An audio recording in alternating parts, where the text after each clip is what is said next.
Se você for lá na região de Genebra, ok? Lá na Europa, que fica lá entre a França e a Suíça, tem um grande laboratório lá chamado LHC.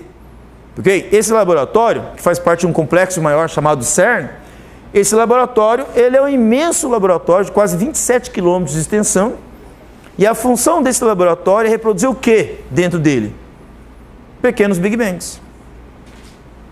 Certo? E tentar observar naquele momento da criação do universo, ou pelo menos aquela reprodução do momento da criação do universo, aquilo que aconteceu de fato lá naquela época. Tá? Mas como eu disse, a coisa não é tão simples. Tá? Uma pequena ideia para vocês terem uma noção do que eu estou falando para vocês. Vamos imaginar que o Big Bang aconteceu no instante zero do nosso universo. Ok? De 0 a 1 segundo, quantos intervalos de tempo eu posso ter aqui? Não posso ter um monte de intervalos aqui? Matemática a gente diz que é infinito, né? Tá, mas tudo bem. Vamos imaginar que eu cheguei nesse intervalo de tempo aqui, ó, 10 elevado a menos 24 segundos. É um valor bem longe do 1, né?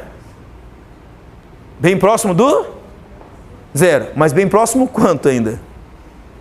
E se eu colocar 10 a menos 25? Mais próximo ainda. 10 a menos 26? Mais próximo. 10 vai dar menos 100? Mais próximo ainda. Mas já cheguei ao 0? Então vocês estão vendo que chegar ao 0 é complicado? Certo? Mas nessa escala de tempo, nós já conseguimos observar algumas coisas desse universo. Do que aconteceu no Big Bang, porque nós reproduzimos, pelo menos, o que aconteceu daqui para frente. Se a gente deu origem ao universo, o que nós conseguimos detectar esse pequeno universo? O que aconteceu daqui para frente. Então, nessa escala de tempo, daqui para frente, nós já temos uma previsibilidade do que vai acontecer, já conseguimos reproduzir isso em laboratório. O que nós não conseguimos reproduzir é o anterior a isso. Tá, professor, então eu estou fazendo um experimento melhor, certo? Tá, mas mesmo que eu melhore em 100 vezes esse valor, em 100 vezes esse valor, vai 10 elevado a menos 26. Se eu aumentar em 100 vezes esse valor, hein? 10 elevado a menos 26. Ainda está longe do 0. Então, por isso que às vezes a gente diz que a teoria do campo unificado vai ser uma coisa praticamente impossível. Tá? Mas, como eu disse para vocês, a gente persegue às vezes na física aquilo que parece impossível. No passado já dissemos que alcançar a velocidade do som seria uma coisa impossível. Tem aviões que andam à velocidade do som? Tem ou não tem? Tem ou não tem? Mais rápido que o som? Coisas mais rápidas que o som?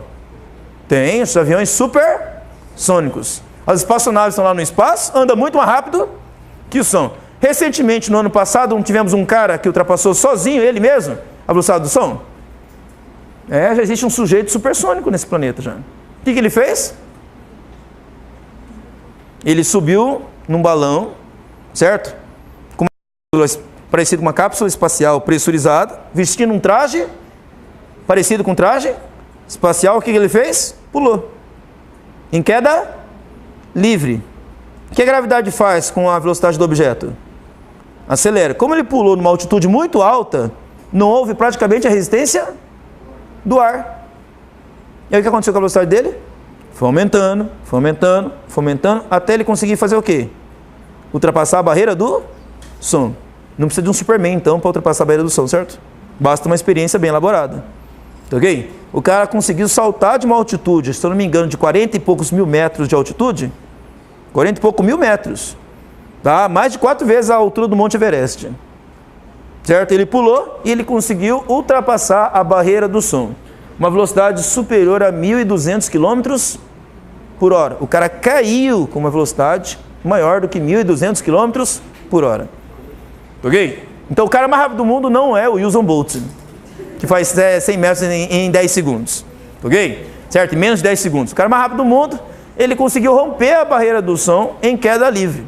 Tá? Tanto que o maior medo dele quando ele saltou era exatamente por não encontrar resistência do ar e por algum motivo ele desequilibrar na hora do salto, e em vez de que ele cair em linha reta, com o corpo firme, assim, numa mesma posição, ele caísse girando.